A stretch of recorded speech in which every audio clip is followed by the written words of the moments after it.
There was really no difference in life between work and family because we lived, worked, and breathed at the restaurant. And, when the inn opened, the restaurant opened first, and they slowly opened one guest room and then one more at a time. A second generation of hospitality in the Poconos. Welcome to Pocono Mountains Podcast, everyone. I'm your host, Jim Hamill. This is Season 5, Episode 2. Back on Episode 1 of Season 4, we met Jeannie and Grant Genzlinger, the husband and wife team who started the Settlers Inn, which grew into Settlers Hospitality. Numerous hotels, restaurants, and projects under their wing, and a pivotal piece of that is their son, Justin. I'm fortunate to know Justin as a friend and colleague in the tourism industry. He's not just smart, he's well-intended, giving back to the community of his time and his talents, and always expanding the footprint of the Settlers Hospitality Group. We'll have a Pocono Perspectives with Justin Genzlinger on the April Pocono Mountains Magazine, but for this podcast, the full conversation between him and PTN executive producer Kate Croll in just a bit. The Poconos is a year-round destination for millions, with 2,400 square miles of mountains, forests, lakes, and rivers, with historic downtowns and iconic family resorts. It's the perfect getaway. You can always find out more on PoconoMountains.com or watch PTN, the Pocono Television Network, streaming live 24/7. Now, back to the episode. Justin Genzlinger grew up in Hawley. Yes, he's a buckhorn from Wallenpaupack. I, a hornet from Honesdale. But Justin went to college in the Lehigh Valley, then worked in D.C. before moving home to grow his family's business. Now, with the Hawley Silk Mill, Settlers Inn, Ledges Hotel, Silver Birches, Vault 240, Runaway Train, and many, many more, Justin Genzlinger has made a massive impact on the Poconos. Here's the full conversation with Kate and Justin lakeside at Silver Birches. Enjoy. Here with Justin Genzlinger, CEO of Settlers Hospitality. And Justin, your parents purchased the Settlers Inn in 1980. What memories do you have at that time as a child growing up? Growing up in the inn was a hoot. My parents bought the building in 1980 and slowly opened it over a number of years. After the original Settlers Inn was actually 1978 at a location also in Hawley, Pennsylvania, where Cora's Bistro now stands. And not many people know that. But then when they were successful in the bar or tavern, they bought the inn with the help of some friends. And we all moved in upstairs. So at the time I was 4, and I was not necessarily a rule follower then. And I'm not really a rule follower now. But so we played lots of pranks in all of the unopened guest rooms that we could hide at. And I used to open the telephone booth and steal quarters and call and make fake reservations to my mom on the phone. And so we did all sorts of, games like that because we had the place to ourselves for quite a while. That's very fun. I like how you explained all that. Did a certain part open first? Like, did the restaurant open first and then the inn? Like, how did that all unravel? And then what was your involvement with that? Like, were your parents constantly working? Like, how did that impact your childhood? There was really no difference in life between work and family because we lived, worked, and breathed at the restaurant. And, when the inn opened, the restaurant opened first, and they slowly opened one guest room and then one more at a time. And I think it was several years before all of the rooms in the full country inn, which was the term of the day, was fully operating. Lake Wallenpaupack and this region is a really special place. People vacation here for a reason. It's beautiful. What was it like growing up in the lake region? And what was the area like back then? The area is very similar than what it is now, although there's a lot more restaurants, there's nicer homes, but culturally it was very similar. And I grew up from, born and raised, so to speak, versus moving here as a vacationer or something like that. And so my grandfather was the gym teacher and the swim coach and the basketball coach. And we had a house here on the lake. And so every minute we had was either in the water or back at the inn at the restaurant. And so mom and dad were often working. So I spent most of my young years with my grandparents. And so that was a lot of fun. So it sounds like you, growing up here, enjoyed much of what vacationers did, like attractions, the lake. Can you tell me a little bit about what you liked doing when you were little and what was special to you? So living in, a vacation town where people come here to enjoy the outdoors, like what kinds of things did you do growing up that were similar that you liked to participate in? I mean, I loved to be anywhere near the water when I was a little kid. So if that was swimming or being on a boat or fishing at night with my friends or grandparents or whoever. And that's a lot of the reason that people come here anyway. So I got to do what everyone else did on vacation, albeit we always ended up back at the restaurant. And I think I started working when I was 6 in the dish pit. How did that shape what kind of worker you are today? Like seeing your parents working so hard to reopen the inn and then being involved and participating in those tasks they gave you. Like, how does that make you ambitious and successful today? No doubt my parents worked 6-7 days a week when we were kids. And so we went to work with them. And as a young boy, to me, that was just fun. So I was in the kitchen with my dad right up until I was old enough to take a tip. And I was like, wow, that cash is a lot better. So I left the kitchen and went into the front of the house, and that was mom's territory. So I kind of went from dishwasher to cucumber chef to prep chef, and along the way did lawns and things like that outside. But by the time I was a teenager, it was really all about service. And I would say it instilled both a work ethic, but also just a love for food and beverage and hospitality in general. When you graduated high school, how did your journey into adulthood start, like as far as your professional career? Talking about the parts I can say on camera? Yeah. Okay. So I graduated Wallenpaupack in 1995 and wanted to get as far out of Hawley as I could. And then after visiting some schools, I ended up going back to where my mother's family was from, which is Bethlehem at Lehigh University, to study business, which ended up going to a banking career. But, when you're 18, Hawley can be a little limiting, at least in the 80s and 90s. So I was ready to get out and never came back. But as I became older, I liked coming home more and more. And at a certain point, it was obvious. So when did you officially become professionally involved in the family business?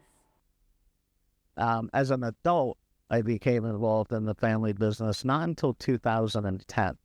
And I happened to have exited a former career, and I had some time to be at home. And at the time, my parents were also looking to get closer to retirement, although 15 years later, they still work every day. And but so that was sort of just an intersection in life that brought me back home and them a path out of the business with keeping it in the family. And but with the mindset of growing it from an inn or a couple of businesses to a portfolio of businesses. And that really was what motivated me. And that started in 2010, but Settlers Hospitality was not formed until 2015. Why expand to have the portfolio of businesses? And if you could talk about maybe like which ones you started with and how it's grown, what drove you to do that? In deciding to come back to Hawley, I really wanted to have some impact on community development and also wanted something a little bit larger than what our family operated. And to do that, I noticed that many properties had the same storyboard that Settlers Inn had. And, families that ran a successful business that over generations maybe were looking for something different. And so it was a way of rolling up multiple unique historic properties, which is really where our passion is, to create a company that had enough scale to compete with some of the larger hotels and resorts versus individual bed and breakfasts and inns. And so there was a particular reason to grow. It wasn't just to grow for growth's sake, but it was a combination of economic development. My background largely is in real estate finance before so I understood how to do that.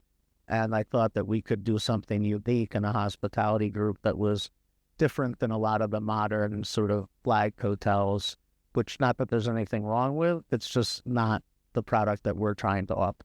But can you go through the portfolio and maybe just like a couple sentences of each, like what makes each property that Settlers Hospitality owns special and unique? So, so obviously Settlers Inn was the first in the portfolio of businesses, and not many people realize second was actually Sayre Mansion. It was a project that my parents did originally, and it was just after I graduated Lehigh, and it's only a few blocks away. And my parents and my sister ended up running that for 17 years.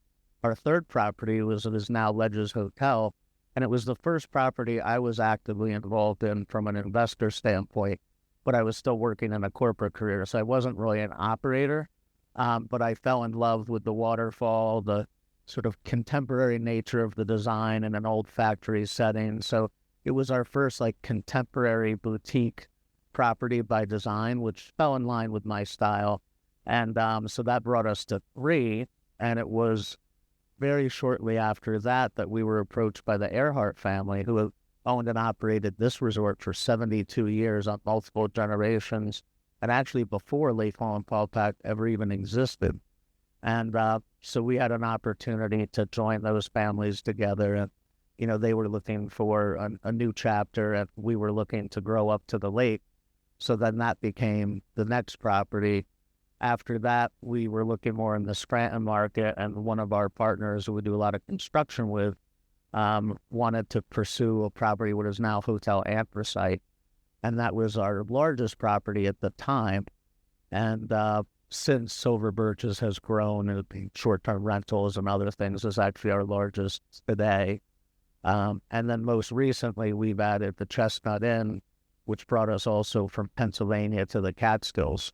So today we work in 2 states and in 4 different counties in the Commonwealth, Scranton Market, the Pocono Mountains, Lehigh Valley, and the Catskills in New York make for 4 markets with 6 properties.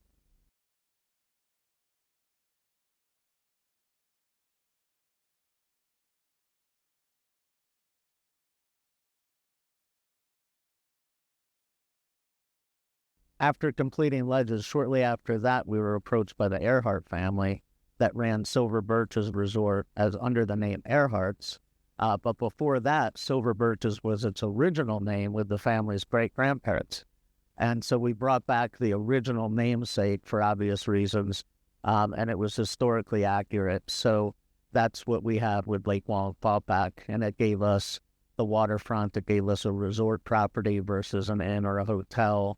And it gave us a family location versus couples and a more adults-only fare. So it really balanced out the portfolio here in the Pocono Mountains. And the Dock Restaurant, which is affiliated with the resort, is by far our largest number of seats, but also our most casual, family-friendly restaurant. So it gave us each sort of level of service, from family-friendly, casual, all the way to fine dining. And the properties you own are not like, you know, you're not building hotels. Like, these are rich in history. They're all very unique. You can walk into any property, but they all have their own vibe and atmosphere and decor, and everything is curated. Can you just maybe a few sentences talk a little bit about why that's so and why that was part of like the design? Yeah. People think of us for our historic properties more than like new construction, I would say. And for us, it's more about a sense of place. So it's not about repeating the same concept from property to property. So if we're at Silver Birches, the feeling is very similar to a vintage resort that you might have had, you know, in the mid-century. Or if you're at Settlers Inn, it's an arts and crafts lodge that grew up in the 20s. Ledges Hotel is a very contemporary product, but it's in an old factory from the 1890s. And we're very particular about curating each property to maintain the sense of place that it originally had, but with modern service levels and amenities. Justin, you're very involved in your community. Why are you so passionate about this area in particular? I think I mentioned earlier I couldn't wait to get out of this community when I was young, and then I couldn't wait to come back. And to come back and not have an impactful change, I think would have been irresponsible for us given the business that we do. So today, whether it's working with Human Resource Foundation on their consumers and making sure that, folks with handicaps are, have workforce opportunities, or if it's working with our, vacation bureau or our Chamber of Commerce or our state's Restaurant and Lodging Association, we try and be involved in both the industry-related organizations as well as the community ones. And so we support in the way of hosting, donating, or in-kind exchanges over 500 different nonprofits every calendar year. And that's, for the size company, I think disproportionate from normal, but it fills our value of community development, and which every one of our members of leadership is required to participate one as part of their employment with us. And so we try and teach that as, that's not only a need or a want, but it's also a requirement to be responsible back to our community. What are your visions for Holly in the future? And what do you think this town... For Holly or for the company? Holly. Okay. Like, how do you think this town can grow, and how do you think that will look? I do believe a lot of folks who are our neighbors and residents view Hawley or Honesdale or Milford or Stroudsburg as individual markets. And to me, they're a region. And so I see the vision for not only the, Wayne and Pike counties, but all of the Pocono Mountains to integrate its amenities and really be a destination nationally and globally, and to kind of break down township walls. And don't get me wrong, if I go to Honesdale, it's still Buckhorns versus Hornets, and from a rivalry standpoint. But when it comes to business and it tends to community, in order to truly succeed, we need to be a region, not a set of local towns. Thank you for speaking to us, Justin. Before we wrap it up, I want to see if the guys have any thoughts on other things that maybe need to be further explained or asked, or if there's also anything that you feel you were hoping to say that we missed. Tell us about Settlers Cares. So Settlers Cares is a nonprofit organization that we founded or seeded, but it's not for Settlers hospitality employees exclusively. It's for all hospitality employees and affiliates where we do business. And it was actually founded off of an effort that I did with one of the groups I participate with, which is the PRLA, or the Restaurant and Lodging Association. And the president at the time and I worked on creating something called PARP, and it was a crisis fund for hospitality workers during COVID. And it ran its course, and it was very successful. It's slightly active today, but we said, we could do this regionally where we are, and we could maybe champion it. So Settlers Cares is a nonprofit where we donate portions of stays, we do fundraisers, galas, and we've currently raised in 2 years $200,000. And we would very much like to see $1 million endowment within our first 5 years and be able to have impactful change every time there's a crisis, which could be a medical event, it could be a family event, it could be any basic need that we have in our area. Housing is a particular issue right now. So we have our hospitality haven where we create residences at an affordable price for people who are gainfully employed in our industry. But Settlers Cares is just getting brand recognition now, but I suspect that you will hear more about it in the future. Our team member base is grown from 50 to over 500 in the last 10 years since Settlers Hospitality was created. And the amount of stories that we see of, well, whether it's tragedy or if it's just a bad month, it's extensive. And sometimes hospitality workers they fall through the cracks, even though we represent 10% of the jobs in the state. So, the motivation for Settlers Cares on a selfish standpoint is to maintain a viable and consistent workforce.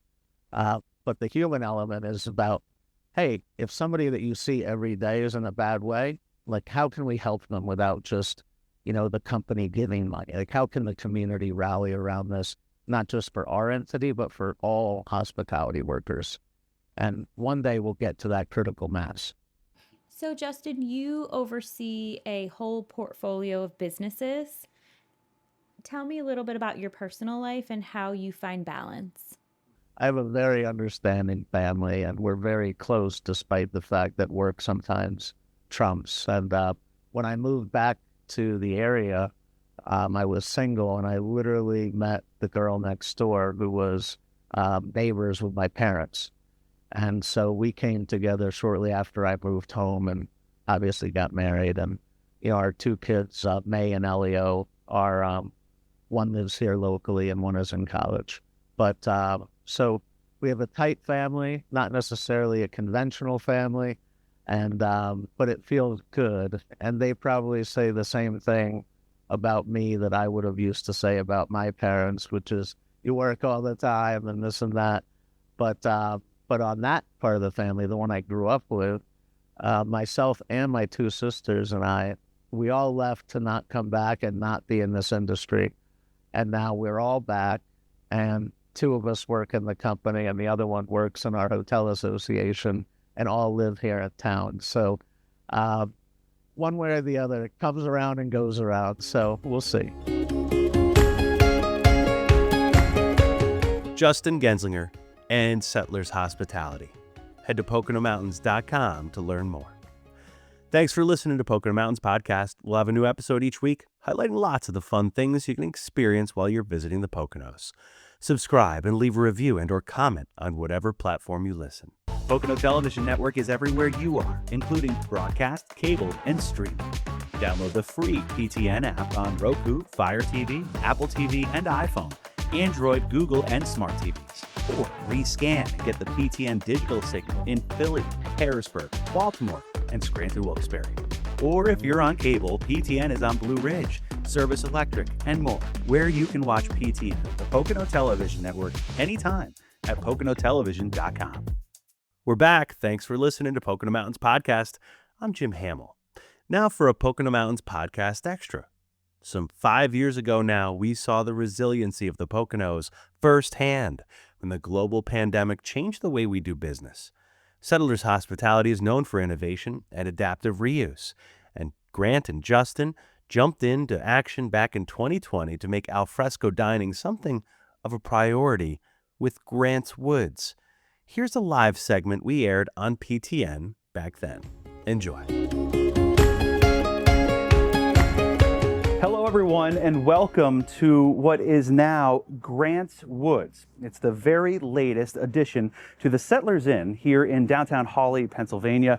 A beautiful setting here for private dining in these private dining cabins. 3 of them just created over the last several months as the owners of this property decided they'd always wanted to do something here. And this is what the result was. Some restored and reused barn wood and barn doors from the region, and really created these places where people can come and sit privately away from other people as we still social distance and find themselves dining and sharing in conversations together away from other people. And look behind me too. You can see that this is just a wonderful setting for people to come on out or sit around a fire, have some conversation. There's some lights all around the place and right in the middle of these trees as well.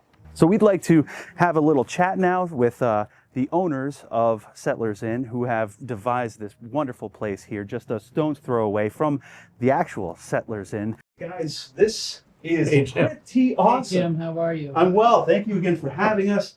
I just came over the other day, Grant, and met you and was like, wow, by how much this property has transformed just in the last 6 months.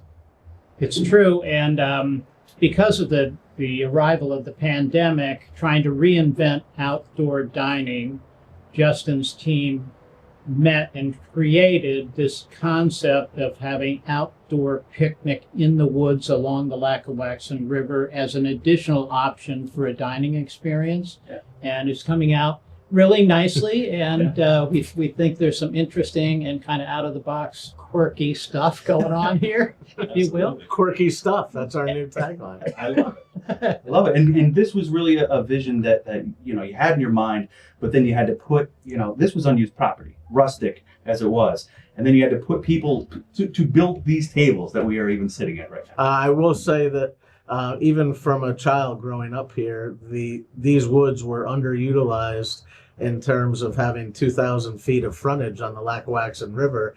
And it just wasn't connected to the property in the same way for hotel or restaurant use. The gardens have always been a trademark. And so when we were shut down in the spring, we had, before COVID, talked about, hey, wouldn't glamping sites be cool along the river, as they're on trend and would be a great use. And, we have a lot of sustainability stories throughout our hospitality group. So we said, all right, well, let's look at that.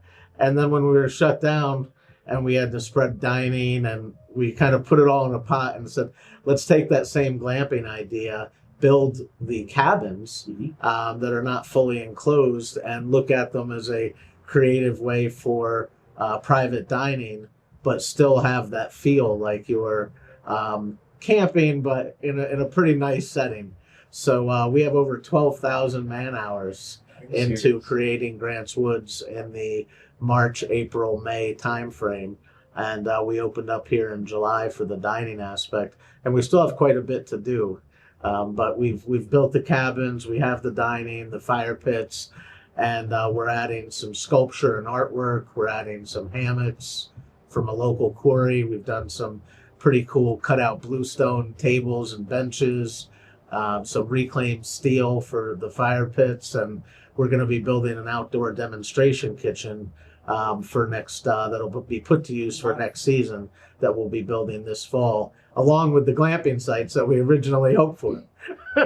Yes, and I think one of the things is that the pavilions are built out of reclaimed and recycled things from our other properties, from the local region, and a lot of the local artisans and skilled craftspeople. Our fire pit was made from the folks around the corner who have just done a fabulous job with that.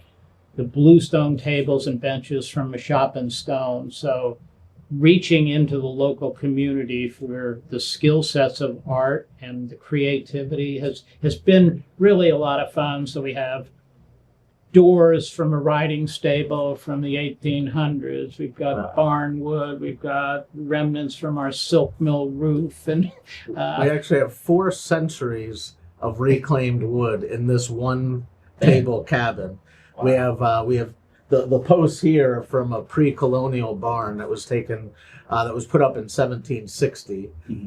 We have the horse stable doors, as well as a barn from Damascus in Wayne County that was from the 1800s, as well as the silk mill in Hawley, one of our buildings. The gable ends are harvested roof trusses from the Hawley silk mill.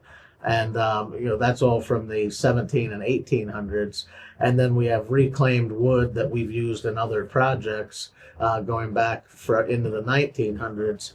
And then a modest use of new lumber from this century to finish it off, and for some structural elements. But so we have actually 4 different centuries represented in each one of these cabins. So it's a pretty cool wood story. And a chandelier to boot. Who would think that you would have a chandelier? Well, you have to have a chandelier. You do have to have one. Otherwise, it would just be camping. It wouldn't be glamping. There would be no glamorous angle to that. And really, you guys have, this is the latest and greatest for Settlers, how you guys went into the silk mill and renovated that and upgraded that, and ledges as well with glass by the waterfalls. And there are a lot of properties like Silver Birches, too, that you've invested heavily in. So, you guys keep seeming to morph into like more refined, more unique, more characteristic of what your properties are. Well, and I think the hospitality industry has to do that, particularly in our current time. You've got to get out of the box and do what you can to, 1, entice the customer, but 2, to satisfy the customer, because there's this new desire to be outside. Health, walking. Our property here is located along the Hawley Trail, which is right alongside this property. So there's all of that, back to nature, fly fishing in our river here, and that kind of thing. So, yeah, out of the box thinking, I think. And I'd say from the guest standpoint, like good food and a place to stay is not hospitality today. And it wasn't even 10 years ago. Right. So trying to find something that's a unique experience and entice people to go out to do it safely and to do something they can't do anywhere else. Right. So people are not going out as much. They're not traveling as far. But it doesn't mean that they don't want a world-class experience, such as the motorcycle going down Route 6 right now. But one of the you get things, the real feel. You get it all. But one of the things about the Pocono Mountains and the Upper Delaware River Valley is that we have natural wonders and secret places all over the breadth of our region. So it's kind of an easy turn to highlight those things for our customers. Yeah, when I talk about the Pocono Mountains to people who may not be familiar, I'm just saying social distancing is baked in to what we do here. You can be out on the lake. You can come here and feel like you are private dining, clearly. Yeah. But then you can also still have that if you bring a family out or if you bring a close-knit group of friends out. You can really have that experience that will be unforgettable. Yeah. We also have just worth mentioning, and my father wouldn't probably bring it up otherwise, but he's been working for years along with a lot of other people on the trail system, connecting aspects of Wayne and into Pike County. And part of that trail goes through here, and there's a small loop around Grants Woods, and in a 1/4-mile loop, you have the Lackawaxen River, a segment of the canal, the gardens at Settlers, and now Grants Woods. So we allow our guests to take that as an amenity, but it's open to the public too. And so it's just a great time and a great aspect to add to your pre or post dinner. We've seen a lot of interest on social media, Facebook, Instagram. People want to get out. They want to experience nature. And there's no better place to do that, especially if you're hungry or if you're thirsty. That's right. And if We you have no wanna hear- objection to people buying food or drink while they're here. Yeah. Stay for the view, right? That's right. That's And right. we can listen to live jazz outside in the woods, right? It really is amazing. What you guys have done here, transforming this area of your property, I commend you for it. You guys really have done a great job in pivoting and changing and adapting to the changing landscape of hospitality. And, people would not be at all disappointed, I tell you that. Pocono Mountains, it has a lot of different places to visit, but this is a must visit when you are here. So people can find you at settlersin.com. Yep, thesettlersin.com. Thesettlersin.com. Yep. And you can find a lot of other properties as well that you guys manage on the lake, next to a gorgeous waterfall. We've done interviews there too. I mean, we should just do these on a regular basis, especially I agree. if we get fed and a lot of beverages too. Yeah. No complaints if we have that. But thank you both for joining us here on Pocono Mountains on Facebook and, of course, on PTN as well, the Pocono Television Network. I'm Jim Hamill, live from the Settlers Inn with the Genzlinger gentlemen, and we bid you farewell. Thanks for having us. Thank you. Grants Woods at the Settlers Inn. It's a magical spot in downtown Hawley along the Lackawaxen River. We hope you enjoyed Pocono Mountains podcast. Please remember to subscribe anywhere podcasts are available. Come visit us in the Pocono Mountains. Plan your trip today.